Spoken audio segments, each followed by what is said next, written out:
Hello, good morning, my viewers. Yes, this morning, this is me, Kataps, your boy of Kataps Farm, and today I want to share with you how can you set up a brooder for the layers. We are setting it up this morning. Yes, on the first day, chicks should find everything prepared. Yes, the room is built. We put in coffee husks. If you don't have coffee husks, you can get other husks like rice bran or maybe wood shavings. You must ensure that there is electricity. That is, you wire the room very well so that you can have light and also the heat. Those wires, as you wire, you must put in the poles so that the wires are swinging or sagging on the ground, almost on the ground. Maybe we can talk of just 1 feet above the chicks. You see, for me, I do everything on the farm. I learned how to wire. This is simple wiring. I learned how to use a hammer. That means I can do carpentry work. I do these things myself because if you want to cut costs, you must learn all this.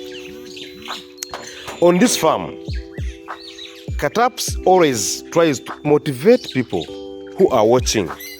We get motivated by doing what others seem or see as complicated. So I wire my house because, of course, I did physics math at A level. At advanced level education, I did physics and math. So I know where the positive goes, where the negative goes. All that is known. So it's not a very complicated thing. You ensure that the whole room is well wired.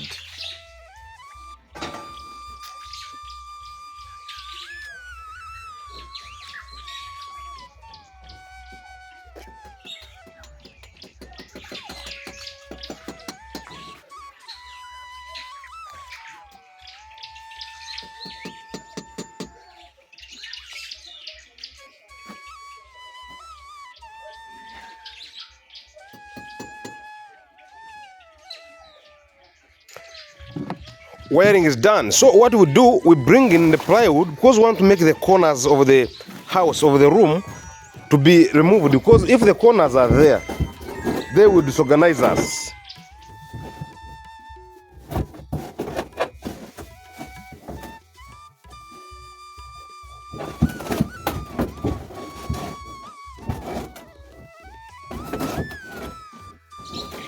So when you have plywood, the chickens or the chicks will not go in the corners, and once they go in the corners, of course, there is overcrowding. This overcrowding causes death, a lot of death. So you ensure that all the corners have been cleared, and the plywood works very well. If it is too strong, you can push it in the water so it can be flexible at least to be able to be bent. So we have to do everything as simple as possible.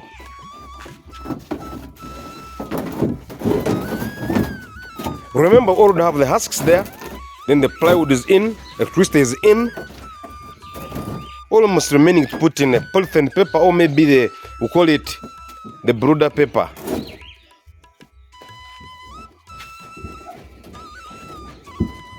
Usually, when you finish a brooder, you don't throw away the plywood, you keep it for the next season. That's why you see some of the woods, some of the plywood is old, it looks old, but we kept it because of like, you don't need to buy anything. When you start a farm, you've started, don't buy everything every time you want to start up another farm or another batch of birds. Keep what you used, just have to disinfect it, and that is okay. You see, it's becoming clean, it's becoming smart.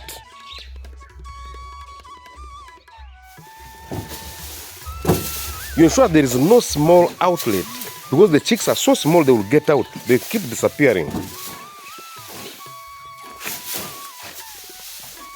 See, the work is becoming smart. The husks are there. The wood is there. And the wires are already there. Hello. This brooder is going to be made for 500 young chicks. This is a 10 by 10 feet house and can accommodate at least 600. Also, we say each 10 chicks occupy 1 square meter. Now, in this brooder, you don't consider 1 square meter for brooding. At least we say 100 chicks for 1 square meter. Now, in this one, you see we'll put the plywood to cover the corners, because when the chicks enter, the corners, they try to find out the strongest heat where it is, and the corners are always having heat. So when you kill all the corners, they have nowhere to hide. So they have to look for light and heat all over. This is a circular form. Before you make any brooder, ensure that you have this circular form in your structure so that the chicks don't overcrowd in one place. So we are going to bring chicks in the coming days. So today we have set up the coffee husks. So on top add the paper, we call the brooder paper. Then we spray. We put in heat and light. We wait for the chicks.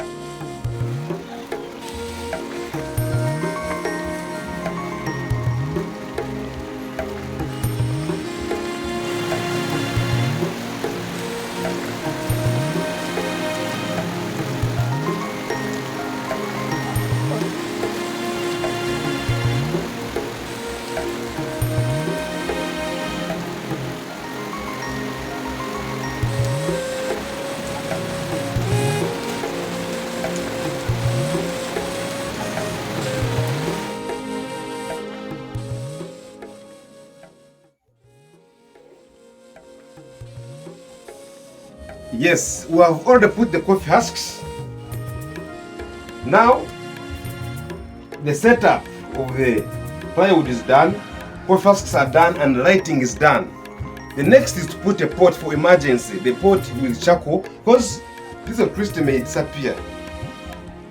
And because we don't have a generator, standby generator, we have to use at least charcoal because we know it is there. Also the lighting system, this is also electricity which might disappear. You want to use also solar energy. Shall put an emergency light bulb at least one, so that if the power disappears, the chicks are not having any problem.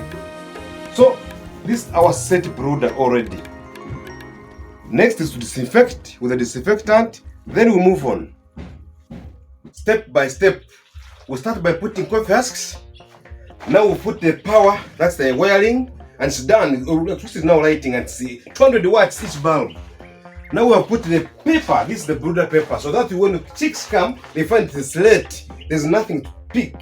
We want to clean everything here so that there's nothing to pick. They only think about water and food. When you give them water for the first 2 hours without food. So after that, when you give them feed, the stability is very good and the hydration is not there because they have taken water for 2 hours, full 2 hours. So keep watching until the end of this video because you're going to see how can you book the chicks, bring them, prepare the brooder, and you wait for the egg.